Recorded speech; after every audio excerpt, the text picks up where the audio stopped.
We start with the latest flip-flop from Mitt Romney. Susan Page is the Washington Bureau Chief for USA Today. And Steve Kornacki. Welcome back, Steve Kornacki. I haven't seen you while he's with Salon.com. Seriously, I mean it. Here's the latest flip-flop from Romney. You think you've heard it all. He was asked yesterday what his position is on man-made global warming. Let's listen to his typical Mitt Romney response. A flip-flop.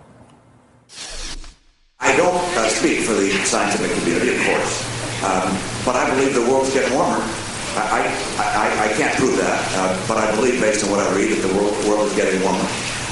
And number two, I believe that humans contribute to that. I don't know how much our contribution is to that, because I know there have been periods of greater heat and warmth in the past, but I believe that we contribute to that.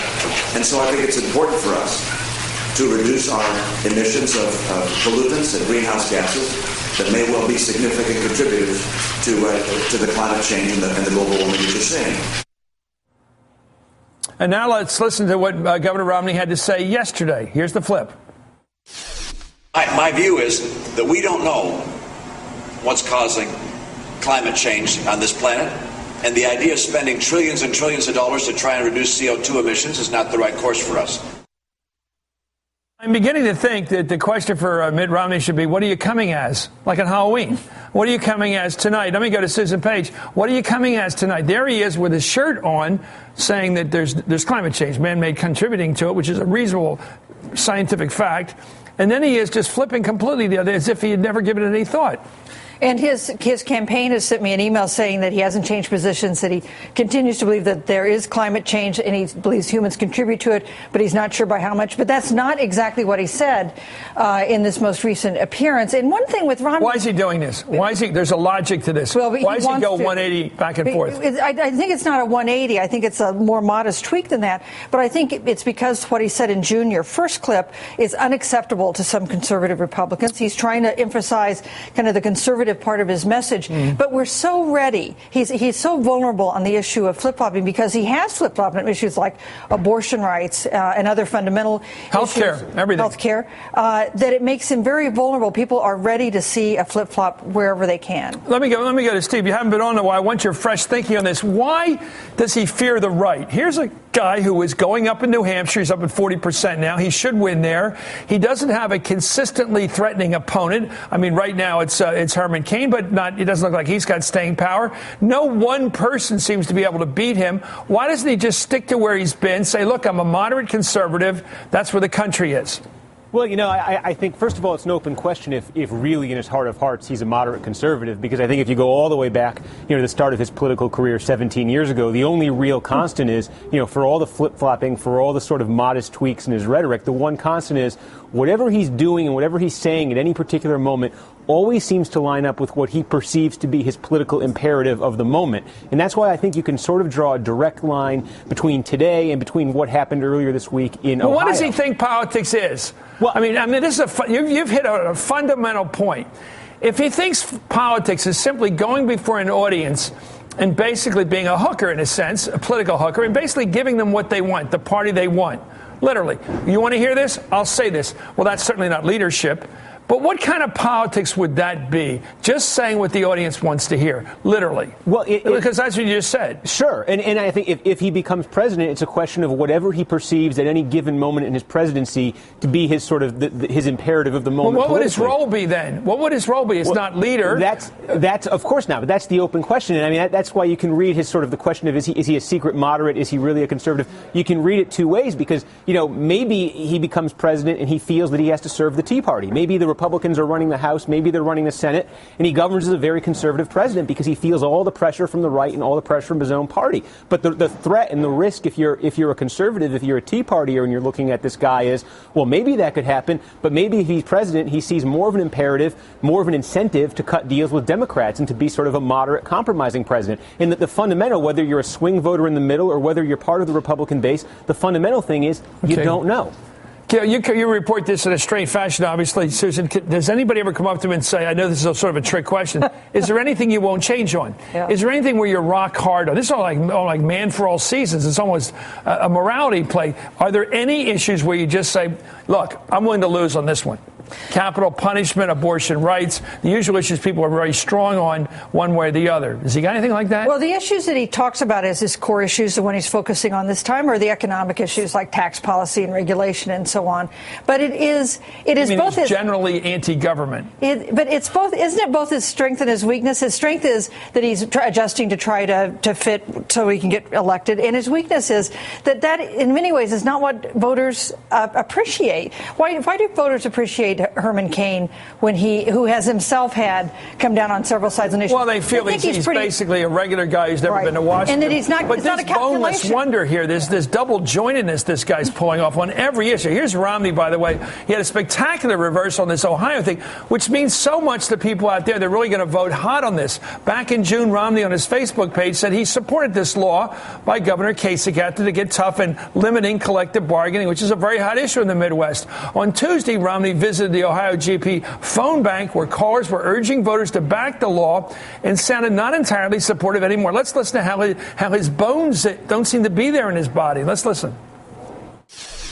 I'm not speaking about the particular ballot issues.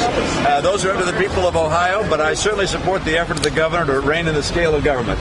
I'm not terribly familiar with the two ballot initiatives, but I'm certainly supportive of the Republican Party's effort here. God, he's like a whirling dervish. His body parts are even moving around fast to a duck. And then he goes over this kind of lifeline guy on his stuff. His staff guy, like, help me out on this, will you? On Wednesday, Romney said this. Let's listen. I fully support Governor Kasich's, I think it's called Question 2 in Ohio. Fully support that. What I was referring to is I know there are other ballot questions there in Ohio, and I wasn't taking a position on those. One of them, for instance, relates to health care and mandates. With regards to Question 2, which is the collective bargaining question, I am 110% behind Governor Kasich and in support of that question. You know, it's like he offsets his gyrations by saying, I'm now 110%, like 110 proof or something. I don't know how you can be 110% for anything, but why does he shift from ambivalence and confusion to absolute certainty plus?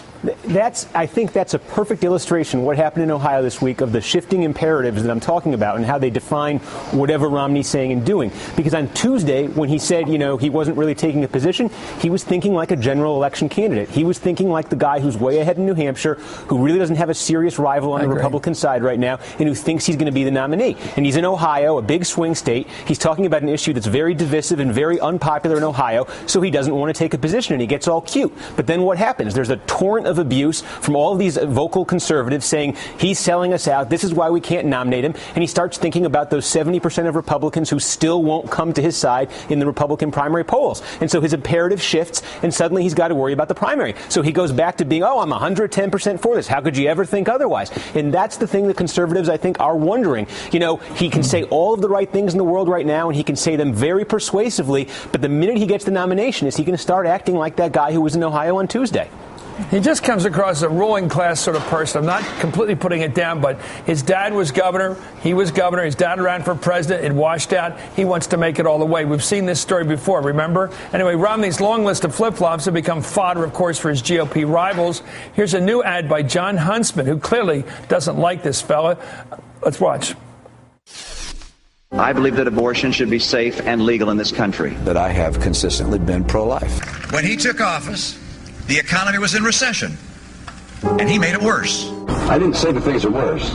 Look, I was an independent during the time of Reagan-Bush. I'm not trying to return to Reagan-Bush. Is to pursue the strategy which Ronald Reagan pursued. We do have tough gun laws in Massachusetts. I support them. And I would protect our Second Amendment rights to bear arms. And, Chris, these were the things he thought he was past, because lots of the most devastating clips are really from things when he was running in Massachusetts and things he had to go through 4 years ago when he was running for president. They haven't haunted him in the same way this time, but to revive them, boy, it raises all the same old questions about his core convictions. What happens when a really good debate moderator, maybe Jim Lehrer will keep doing this, Stephen Yin Susan gets him on the stage, doesn't have to be an opponent, and shows, I guess they can't show visual aids in these debates on the debate commission. which one of these is you? What are you going as tonight, Governor? What are you today? You know, the clip you just played there on the abortion one, and if you play that full thing, I think that's the most devastating when you look at the flip-flops that have defined Romney, because when he was running in Massachusetts back in 1994 for the Senate, he didn't just say he was pro-choice. He went so far out of his way to drive that point home. He talked about a close personal family member dying from a back alley abortion, and how that had filled him with this conviction that this is never any of the government's business because it causes tragedies like this. And he goes from that to now calling basically for a return to the legal conditions that brought about the death of his relative. And there's never really been an accounting for that, other than a totally phony story about his conversion. Right. If you're going to be converted, show us how it happened. Anyway, conservative columnist George F. Will says Romney's flip-flops are becoming a problem for the entire political party, the Republicans. Here's what he writes in his column this weekend. We got a tease of it. It was previewed by Politico today. Quote, Romney, supposedly the Republican most electable next November, is a recidivist, reviser of his principles, who is not only becoming less electable, he might damage GOP chances of capturing the Senate. Republican successes down the ticket will depend on the energies of the Tea Party and other conservatives, who will be deflated by a nominee whose blurry profile in caution communicates only calculated trimming. Republicans may have found their Michael Dukakis, a technocratic Massachusetts governor who takes his bearings from data. You know, trimming is a terrible term in politics. You know, Tip O'Neill is not such a great term either. I know, but my Tip O'Neill, my old boss, you trimming, and the word was beat, it would come after it, and it was not a nice thing to call somebody. You trimming, and then you can imagine the Massachusetts accent. You don't want to be a trimmer. We got to end on that point. A trimmer is someone you can never trust to stand with you, stand against you. He was always trimming. He was always moving from place to place to protect his keister. Anyway, thank you, Susan Page. You're so smart. And Stephen Kornacki, welcome back.